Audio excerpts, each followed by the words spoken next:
Hi, ACSI Schools in Michigan. This is Jim Dolson. I hope your school is going well this year.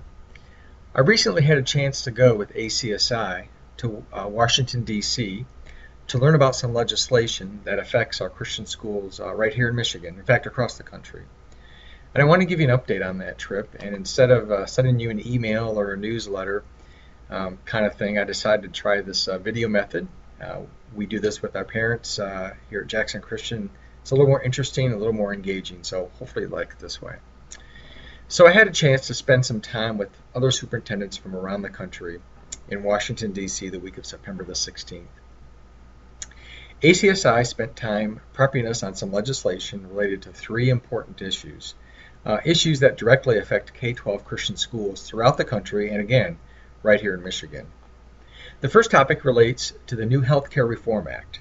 As you know, the impact of that legislation started some time ago and is ramping up again on January 1st with some new requirements for all of our healthcare plans. Well, part of that legislation includes a mandate from the Department of Health and Human Services. The mandate requires all businesses, for-profit and nonprofit alike, all businesses, to include abortive-like contraceptive in their employee health care packages. Churches get an exemption, but the rest of us do not qualify for that exemption. Christian schools, for example, are not included in the church exemption that's allowed.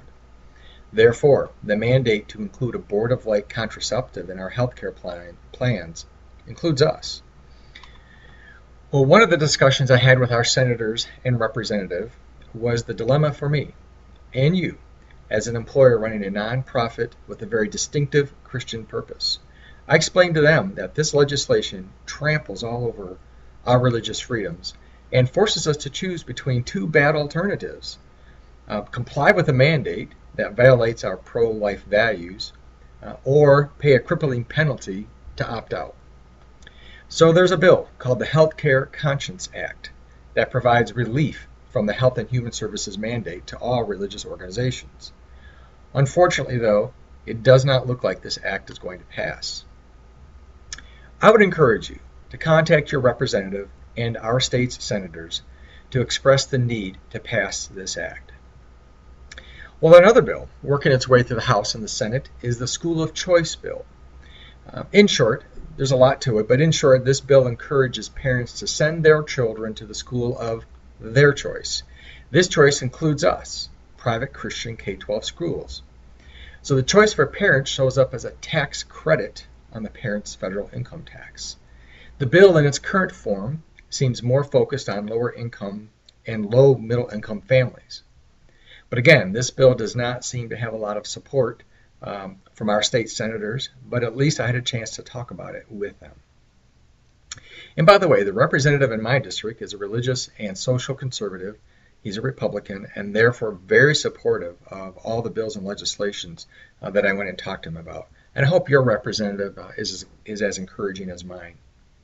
And finally, there has been some discussion on tax reform that's going around.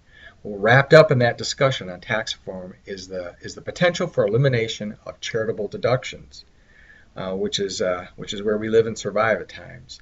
As of now, tax reform has not moved forward with much momentum. So the message that we took to our senators when we were down in Washington, and that I took to our senators and representatives, was leave charitable donations alone if tax reform does come up again. And there seemed to be quite a bit of support for leaving those things alone and leaving charitable donations in place, even if tax reform does come up again. Okay, well that's it for now. The most important thing that we can really do is to take these bills themselves and their implications before God. Let God talk to you about them. Take whatever action God is leading you to do. If you want more information on those bills that I just talked about, or you just want to talk about them, feel free to contact me. I'd be happy just to share with you what I know about them. All right, hope things are going well for you this year. Send any of your prayer requests along to me, and I'll make sure I forward them on to the rest of the ACSI community right here in Michigan. And remember this is something I encourage our parents with, and I'll encourage you with. In spite of the trouble that we have in this world, God is still on his throne. He always has been, and he always will be. Thanks, and God bless.